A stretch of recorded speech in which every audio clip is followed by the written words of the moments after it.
Guys, আসসালামু আলাইকুম। সবাইকে ঈদ মোবারক।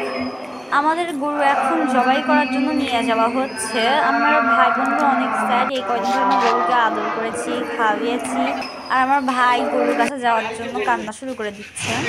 এখন আমার বাবা এখানে গরুটা জবাই করবে। আমার ভাই সিঁড়ির মধ্যে দাঁড়িয়ে আছে, ওকে আমরা জবাই করা দেখাচ্ছি না। আর ইব্রাহিম আব্দুল্লাহ মিলে এখানে খাসিকে আদর করছে, কারণ একটু পরে তো খাসিও জবাই করা হয়ে যাবে।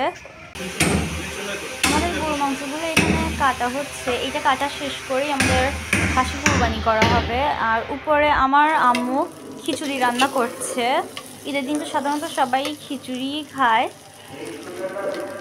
খিচুড়ি হতে হতে বলে রাখি, যারা আমাদের চ্যানেলটিকে এখনও সাবস্ক্রাইব করা নেই প্লিজ সাবস্ক্রাইব করবেন, আর এই ভিডিওটিতে একটা লাইকও দিবেন।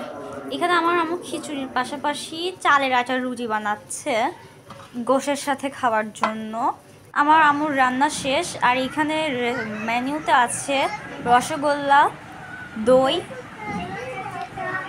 সাথে এখানে গরুর গোশ আছে, আর এখানে স্যালাড আছে।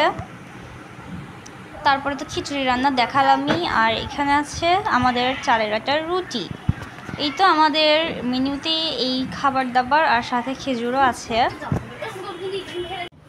আমরা সবাই সকাল থেকে এতটাই এক্সাইটেড ছিলাম যে আমরা খাওয়ার কথা ভুলে গিয়েছিলাম, আর আমরা এইমাত্র খেতে বসছি। মানে সকাল থেকে আমরা অনেক মজা করছিলাম। আমার ভাইকে এখানে আম্মু খাইয়ে দিচ্ছে। আমার ভাই অনেক দুষ্টামু করছে, এই জন্য আম্মু বকা দিয়েছে, এরকমভাবে মুখ বাঁকা করছে। ওর আবার একটু কিছু হলে পরেই অনেক আহ্লাদ করতে হয়। আমাদের খাওয়া দাওয়া শেষ, আর এখানে আমাদের এখন খাসি জবাই হবে।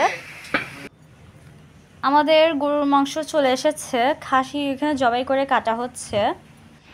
এখানে গরুর কলিজা আর পেঁপে রাখা হয়েছে। আমার আম্মু গরুর গোশগুলো সব ভাগ করছে, আর গরুর গোশগুলো এখন ভাগ শেষ করে আম্মু এখন চুলায় চাপাবে রান্না করার জন্য। আজকে আমার আম্মু কালাভুনা রান্না করবে, যেহেতু আজকে ঈদের দিন, আর ঈদ কুরবানি ঈদের দিনকে তো অনেক মাংসই থাকে সবার ঘরে, আর কালাভুনা রান্না করতে তো অনেক মাংস লাগে। আমার আম্মুর হাতে কালাভুনাটা অনেক টেস্টি হয়, এর আগেও চ্যানেলে দেখিয়েছে। কালাভুনাটা আমাদের আরও ব্ল্যাক হতে হবে, তাহলে পরে এই আসল স্বাদটা পাওয়া যাবে। আমার তো কালাভুনা সবচেয়ে ফেভারিট। এই তো, সবাই ভালো থাকবেন, সুস্থ থাকবেন, আল্লাহ হাফেজ।